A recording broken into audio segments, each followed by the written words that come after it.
Hello viewers, இனி நம்ம பார்க்க போறது Attack on Titan episode 53 part 1.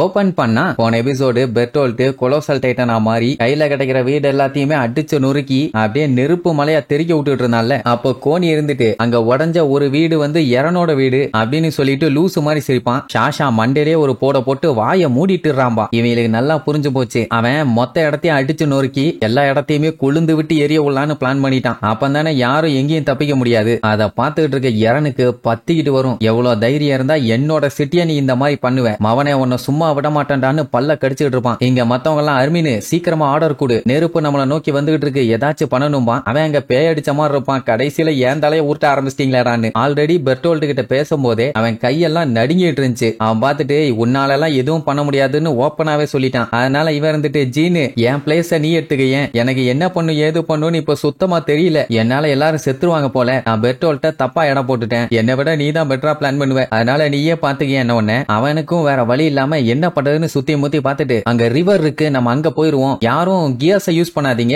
Earn மேல ஏறிக்கிங்க, ஏன்னா கியர்ஸை யூஸ் பண்ணா கேஸ் வேஸ்ட் ஆகும், நம்ம அவன் மேலேயே ஏறி போயிடலாம்னு முடிவு பண்ணுவாங்க. இப்ப என்னன்னா பெர்டோல்ட் எப்படியாச்சும் இவங்க தடுத்து டைம் வேஸ்ட் பண்ணணும், இல்லன்னா அவனை காலி பண்ணணும். ஆனா சீக்கிரமா மட்டும் அவனை அந்த செவுத்துக்கிட்ட போக விடக்கூடாது. அதுக்கு என்ன பண்ணலாம் தான் யோசிப்பாங்க. ஜீன் பாத்தீங்கன்னா இப்ப தெளிவா தான் இருக்கான். ஆனா என்ன ஐடியா பண்ணி இந்த சிச்சுவேஷனை ஹேண்டில் பண்ணணும்னு அவனுக்கு தெரியல. பிளான மட்டும் நீ பண்ணு, மத்தெல்லாம் நாங்க பாத்துக்கிறோம். அவன் ஆத்தாடி மறுபடியும் நம்மள கோர்த்து விடுறானேன்னு ஷாக் ஆவான். அதே டைம் இங்க லெவி மத்த ஆளுங்க எல்லாத்தையும் காட்டுறாங்க. அவங்க ஓரளவுக்கு ஒரு சைடு கிளியர் பண்ணிட்டாங்க. இந்த சின்னதுங்க மட்டும் கொஞ்சம் அப்படி எப்படின்னு சுத்திட்டு இருக்குது. அதுக்குள்ள கூட எப்படியாச்சும் தலைகீழ நின்னு கிளியர் பண்ணிடலாம். ஆனா இந்த பீஸ்ட் டைட்டனை எப்படி சமாளிக்கிறதுன்னு தான் உங்களுக்கு பதட்டமா இருக்கும். ஏன்னா அந்த பீஸ்ட் டைட்டனும் சரி, மத்த அந்த பெரிய பெரிய டைட்டன்ஸுங்களும் சரி, வந்ததுல இருந்து அவங்க பொசிஷன்ல இருந்து ஒரு இன்ச்சு கூட நகரல. உடனே லெவி பார்த்துட்டு அதுலயே தெரிய வேண்டாம் அவனுக்கு பயந்தாங்க ஒளிங்கன்னு, ஒன்னுத்துக்கு ஆக மாட்டான், டம்மி பீஸ்ன்னு பச்சை பச்சையா திட்டுவான். சரி ரைட்டு, நாங்க சின்ன டைட்டன்ஸ் எல்லாத்தையுமே காலி பண்றோம்ட்டு மத்த குரூப் ஆளுங்க எல்லாம் வேகமா போய் அடிச்சு நவுத்துவாங்க. இங்க லெவிக்கு என்ன ஒண்ணு புரியலன்னா, இதுக்கு முன்னாடி ஒரு பயங்கரமான எக்ஸ்ப்ளோஷன் ஆச்சுல்ல, அது என்ன ஏதுன்னு அவனுக்கு தெரியல. நம்ம ஆளுங்க நல்லா இருக்காங்களா, ஹாஞ்சி குரூப் தப்பிச்சிட்டாங்களான்னு ஒரே கவலை. சீக்கிரமா இங்க வேலையை முடிச்சுட்டாங்க போகணும்னு சொல்லிட்டு இருக்கும் போதே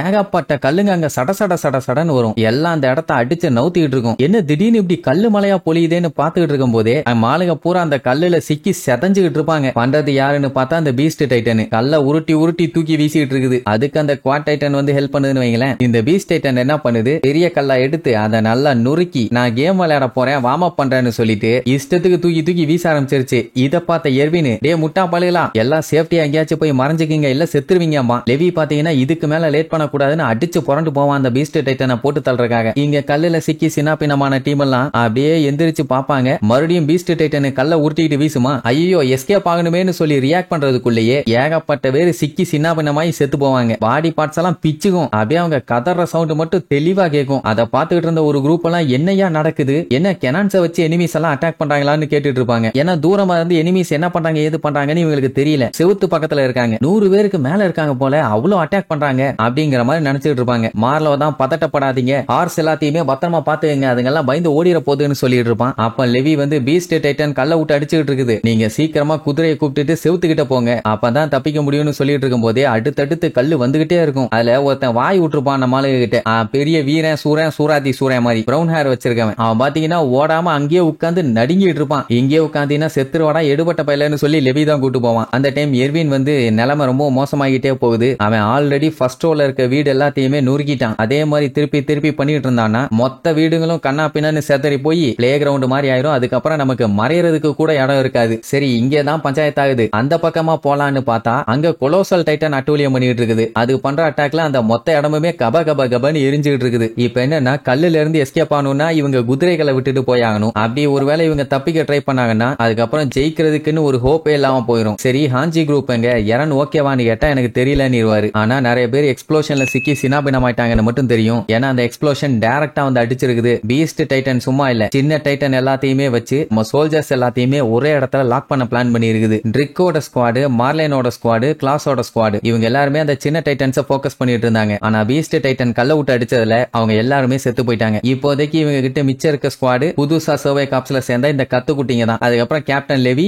எர்வின் அப்படின்னா என்ன அர்த்தம்? இந்த பக்கமும் மாட்டிட்டாங்க, அந்த பக்கமும் தொக்க மாட்டிட்டாங்க. சரி எர்வின், உங்ககிட்ட ஏதாச்சும் பிளான் இருக்கான்னு லெவி கேட்பான். அவர் பாத்தீங்கன்னா அப்படியே யோசிச்சுட்டு இருப்பாரு. அங்க எர்வின்ட்ட பிளான் கேக்குறாங்க, இங்க அரவின்ட்ட பிளான் கேக்குறாங்க. What a coincidence. இங்க பெர்டோல்ட் எப்படியாச்சும் செவுத்துக்கிட்ட போகாம தடுக்கணுமேனு நினைக்கும் போது நம்ம எரன் என்ன பண்ணுவான், ஒரு கத்துவான். அதாவது இவன் கத்துறத பார்த்துட்டு எப்படியும் ரிட்டர்ன் வந்து இவனை பிடிக்க ட்ரை பண்ணுவான். அப்ப வச்சு செஞ்சிடலான்னு.